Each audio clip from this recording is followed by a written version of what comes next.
በስመ አብ ወወልድ ወመንፈስ ቅዱስ አሐዱ አምላክ።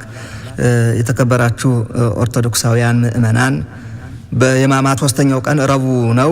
ከሰኞ 1 ማክሰኞ 2 ሮብ ሶስተኛ ቀን ነው ማለት ነው።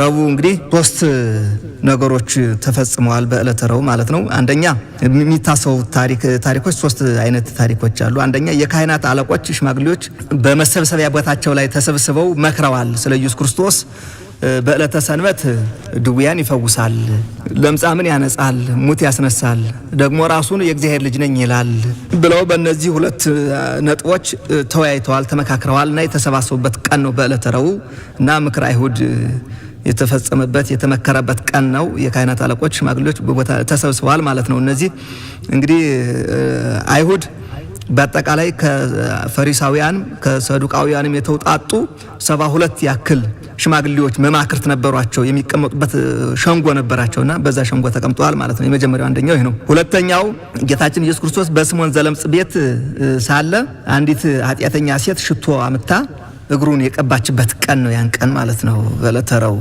ሁለተኛው ይሄ ነው የሚታሰብበት ቀን ነው። ሶስተኛ ይሁዳ ጌታን አሳልፎ ለመስጠት በ30 ብር የተስማማበት ቀን ነው ይሄ ማለት ነው። ምክንያቱም መጀመሪያ ጸሐፍት ፈሪሳውያን እርሱን ለመያዝ ይመክራሉ፣ ይዶልታሉ።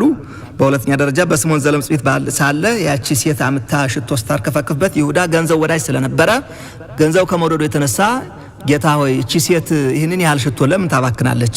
ቢሸጥና ለነዳያን ምጽዋት ቢሰጥ አይሻልም? የሚል ጥያቄ አቅርቦ ነበርና ነዳያን ሁሉ ጊዜ ታገኟቸዋላችሁ፣ ይህችን ሴት ለምን ታዳክሟታላችሁ? ይህ ሽቶ ለኔ ለመቃብሬ ይሆናል ብሎ ይሁዳን መልሶት ነበረ እና ይሁዳ ከዚህ ገንዘብ ማግኘት ስላልቻለ በቅናት ተናዶ ወደ አይሁድ ሲመክሩ ነበሩት አይሁድ ሂዶ ከአይሁድ ዘንድ ጌታን አሳልፌ ብሰጣችሁ ምን ታደርጉልኛላችሁ? ምን ትሰጡኛላችሁ? ብሏቸዋልና እነርሱም 30 ብር እንደሚሰጡ ተስማሙ። በ30 ብር ጌታን አሳልፎ ሰጥቷል ማለት ነው። እና በእለተ ረቡዕ እነዚህ ሶስቱ ነገሮች ይታሰባሉ። የካህናት ጉባኤ መቋቋምና የካህናት ጉባኤ ጌታን ለመስቀል መወሰን ማለት ነው።